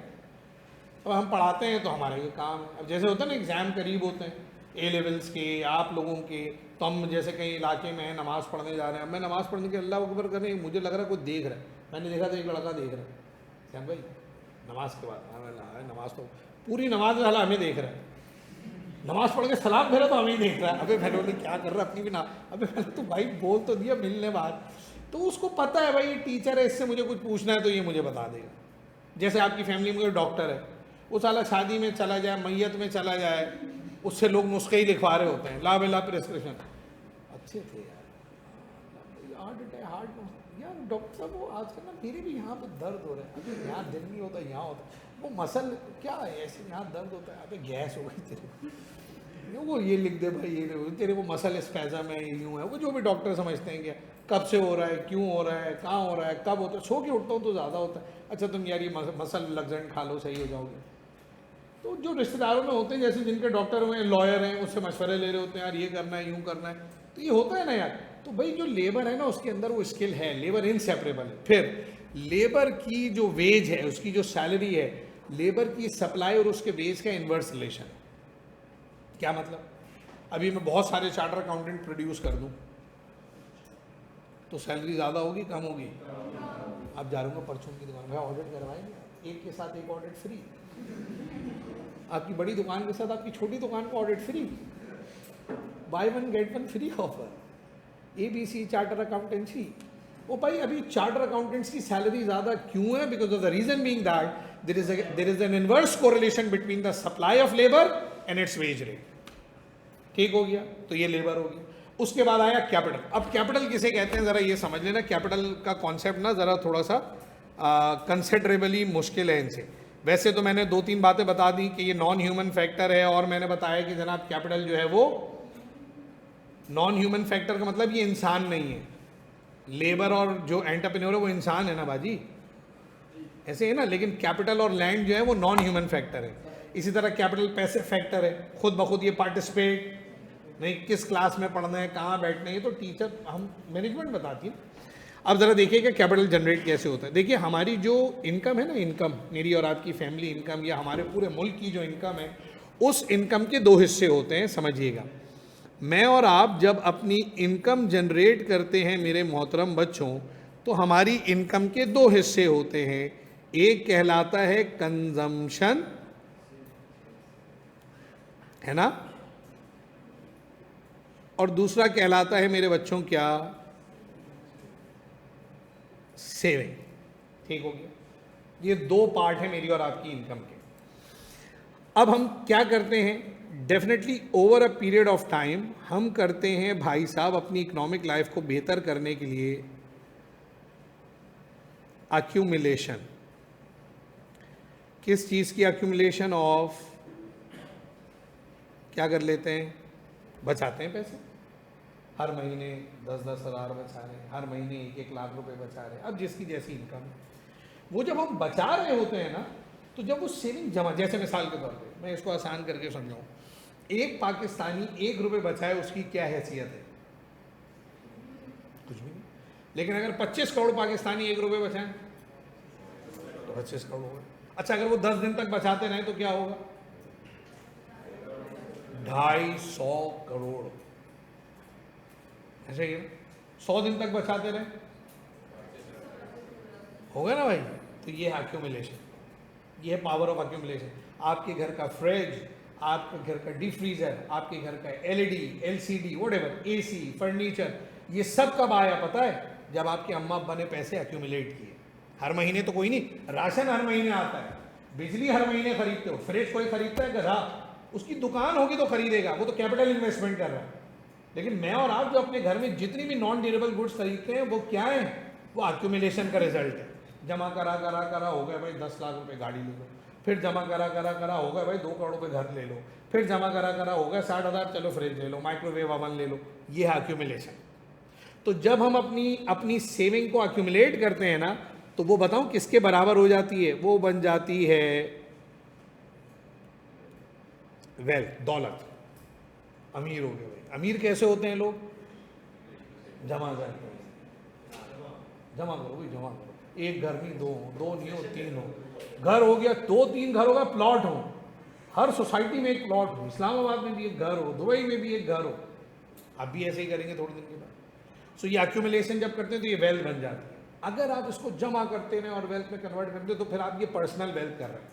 लेकिन जहां आप इस वेल्थ को जैसे ही क्या करते हो पता है, एक प्रोसेस के थ्रू आप करते हैं उसे इन्वेस्ट, तो अब ये क्या बन गया? अब ये वेल्थ नहीं रहा, अब ये बन गया capital which is used to produce further goods and. अब इससे एम्प्लॉयमेंट क्रिएट होगी, आउटपुट जनरेट होगा। समझ रहे हो? ये इकोनॉमिक एंगेजमेंट। सो क्या बोला सर ने, जरा देखना। एक्यूमुलेशन, इनकम के 2 कंपोनेंट, कंजम्पशन और सेविंग। सेविंग एक्यूमुलेट करी तो क्या बन गई? वेल्थ। वेल्थ पर्सनल है, आप जमा करते रहे, कोई फायदा नहीं इससे इकोनॉमी को। लेकिन जहां आपने उसे इकोनॉमिक एक्टिविटी में इन्वेस्ट किया, then it would be called capital. ये है कैपिटल। इसी प्रोसेस को कहते हैं कैपिटल फॉर्मेशन। फॉर्मेशन का मतलब बनना। कैपिटल होता नहीं है, कैपिटल जनरेट करना पड़ता है। समझ रही मेरी बात? कल को आप 4 लड़कियों ने मिलकर प्लान किया कि हम एक ऑडिट फार्म खोलेंगे, सब अपनी अपनी जॉब कर रही थी, कोई डिलॉयट में थी, कोई केपीएमजी में थी, कोई फर्गूसन में थी।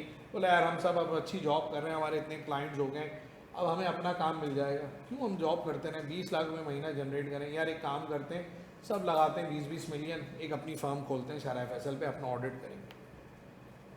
10-15 क्लाइंट मेरे पास हैं, तुम कह रही थी तुम्हारे पास है, हाँ डन है। क्लाइंट से मीटिंग की, उसने बोला हाँ हम करवा लेंगे आपसे ऑडिट, अच्छा ऑडिट करेंगे, कम पैसों में करेंगे तो हम करवाएंगे आपसे। आपने उनको पूरा एक प्रपोजल बना के दिया, उन्होंने अप्रूवल्स दी, आपने कंपनी अलग खोली। ऐसे ही है ना?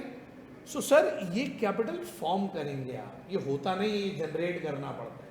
और जब ये जनरेट होगा तो ये आउटपुट भी क्रिएट करेगा, एम्प्लॉयमेंट भी जनरेट करेगा, ये सारी चीजें हो गया कैपिटल। ठीक है? सो नंबर 1 कैपिटल के लिए, कैपिटल किसका रिजल्ट है बताओ? इनमें से कौन सी चीज ना होती तो कैपिटल ना होता? Capital is a result of saving, पहली बात। दूसरी बात, कैपिटल डेप्रीशिएट्स। इसकी इकोनॉमिक वैल्यू, ये फर्नीचर, ये बिल्डिंग, ये मशीनरी, ये इक्विपमेंट हर गुजरते हुए वक्त के साथ इस्तेमाल हो रहा है। ये चेयर आप जैसे अजीम तालिब इल्मों का वजन उठा उठा के इसकी इकोनॉमिक वैल्यू कम होती चली जा रही है। That what is called depreciation. Accounting में भी पढ़ोगे, इकोनॉमिक्स में भी आगे पढ़ोगे। ठीक है? सो नंबर 1 कैपिटल, बोलो भाई मुंह से बोलो, is a result of saving. Capital depreciate, it is a passive factor of production, it is non human factor. ये सही ना? 2-4 बातें जहन में रखेंगे। कभी इतने आसान एमसीक्यू आते नहीं है वैसे जी में, लेकिन भाई मैं बताते जा रहा हूं ताकि कोई अल्लाह ना करे आ जाए तो कल आप ये ना बोले भाई हमें नहीं बताया इसने।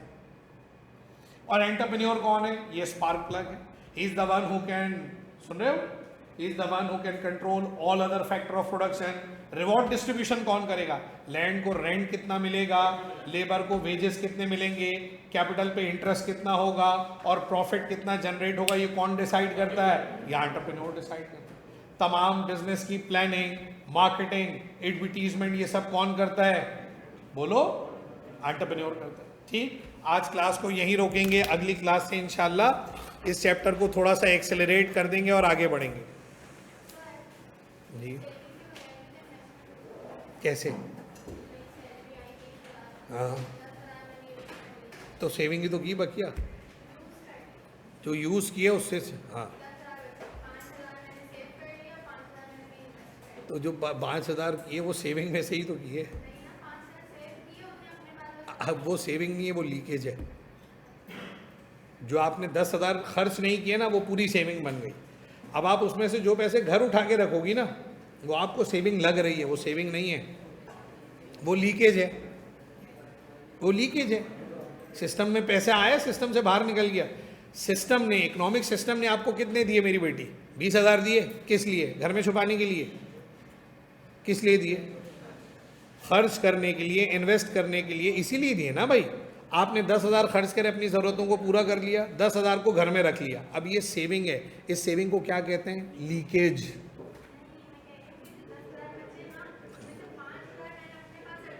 ये है लीकेज।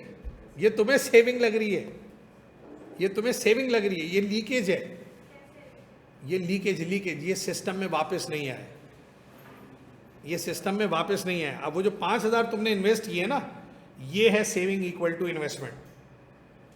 वरना तो ये एबनॉर्मल इफेक्ट है। इस्लाम ने ज़कात किस पे लगाई है? रिलीजन से मुसलमान है, किस पे लगाई है ज़कात? किस पे लगाई है बताओ? जो पैसे आप घर में रखते हैं, इन्वेस्टमेंट पे थोड़ी ना है ज़कात। कंजम्पशन पे ज़कात नहीं, इनकम पे ज़कात नहीं, किस पे है ज़कात? किस पे? लीकेज। जो घर में जमा कर करके सोना, डॉलर भालर, घर, ज़मीन, जो ज़रूरत से ज़्यादा है, जिससे सिर्फ आप अमीर हो रहे हैं, माशरे को इससे कोई फ़ायदा। तो एक आपकी नज़र में आपको लग रहा है वो सेविंग है, मैंने तो उठा के घर में रख ली है तो हमारी सेविंग है। ये मिसकॉन्सेप्शन है, ये सेविंग नहीं है। इकोनॉमिक्स की नज़र में ये लीकेज है। आप उसको नाम सेविंग दे तो हम क्या करें? लीकेज वो होता है जो पैसा सिस्टम से ड्रेन हुआ, वापस नहीं आया। जैसे मैंने किया, आपने किया, हम सब अपने घर में थोड़े थोड़े पैसे छुपा के रखते हैं। करेंसी नोट छापा है ना स्टेट ने, पहले प्राइमरीली तो हम पैसे छुपाते हैं, फिर अक्लमंद लोग जो है उस पैसे से सोना ले लेंगे, डॉलर ले लेंगे, प्रॉपर्टी ले लेंगे, जितनी सहूलत है उस हिसाब से। ऐसे ही, मैं गलत तो नहीं कह रहा हूँ।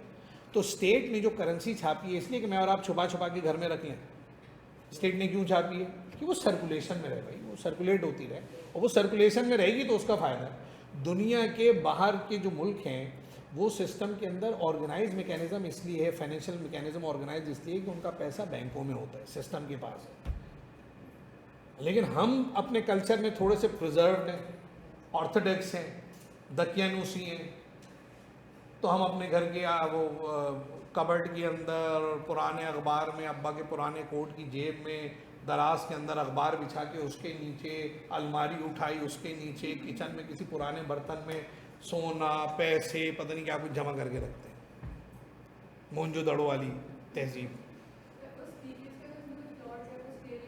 हाँ, वो सिस्टम में तो वापस आ गया, लेकिन वो है स्टिल आपकी पर्सनल वेल्थ। वो इन्वेस्टमेंट नहीं कंसीडर हो। इन्वेस्टमेंट वो है जिससे एम्प्लॉयमेंट जनरेट हो, इन्वेस्टमेंट वो है जिससे आउटपुट जनरेट हो। इन्वेस्टमेंट नहीं है, पर्सनल वेल्थ है। अब उसकी शक्ल बदल के तुम डॉलर में ले लो। हाँ, बस ये है तुमने लीकेज को कन्वर्ट कर दिया इकोनॉमिक सिस्टम के अंदर। इन्वेस्टमेंट ना बोलो मगर उसको पर्सनल वेल्थ बोलो। हाँ, तो फिर वो लीकेज नहीं है, अब वो इन्वेस्टमेंट है। अब सिस्टम में आ गया ना पैसा। आपने, आपको मिले 10,000, 20,000, जो भी मिले, आपने 10,000 खर्च किए, बल्कि 5,000 आपने, या पूरे 10,000 आपने बैंक में डाले। अब आप उस पर इंटरेस्ट, अब बोलो सर इंटरेस्ट तो हराम है, तो भाई इस्लामिक बैंक में, सर वो सब फ्रॉड है, ऐसे ही ड्रामा करते हैं, तो भाई को शेयर्स ले लो, गोल्ड ले लो। ये पैसा सिस्टम में आ गया वापस है, हालांकि आपकी पर्सनल वेल्थ ही। हाँ, बैंक को देंगे, किसी प्रोजेक्ट में लगाया तो वो इन्वेस्टमेंट प्लान होगा, क्योंकि बैंक फिर रखता नहीं है अपने पास। बैंक उस पैसे को क्या करता है, आगे बढ़ा के इन्वेस्ट करता है, एक्यूमुलेट करता है, किसी बड़े प्रोजेक्ट में डालता है, वो इन्वेस्टमेंट है। लेकिन आप अपने पर्सनल करेंगे तो फिर वो इन्वेस्टमेंट नहीं।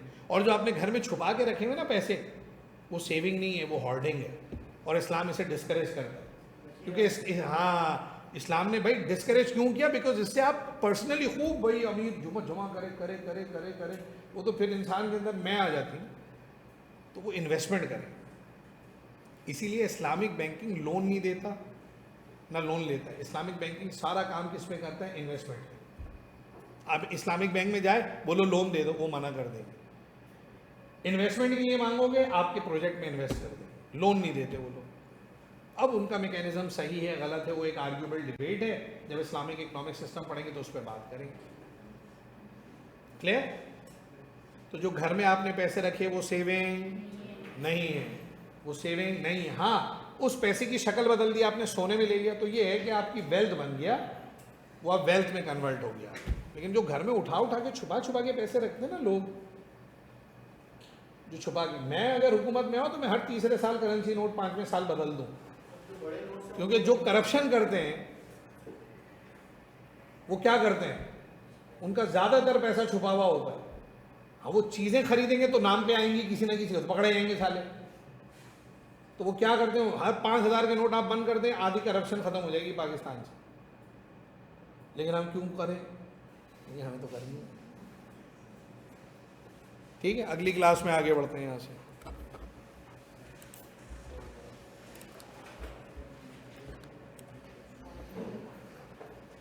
बिल्कुल ऐसा ही है, जिस बिल्डिंग में मैं पढ़ा रहा हूं उसे भी मैं कैपिटल गुड बोलूंगा, बिल्कुल ड्यूरेबल बोलेंगे, बिल्कुल ऐसा ही है।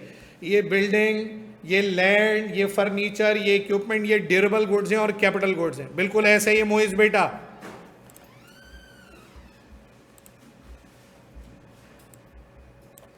सर मैं जर्नल साइंस से हूं तो मुझे PRC 3 की एग्जेम्पशन मिलेगी? बेटा वो नंबर के हिसाब से होगा, आई कैप का क्राइटेरिया देख लें कितने नंबर पे मिलती है एग्जेम्पशन, वो अगर आप एलिजिबल टू बी एक्वायर है तो मिल जाएगी। कैपिटल वे ऑलवेज डेप्रिशिएट, बिल्कुल ऐसा ही है, एक्सेप्ट लैंड और नेचुरल रिसोर्सेज। अल्लाह हाफिज। हाँ सर,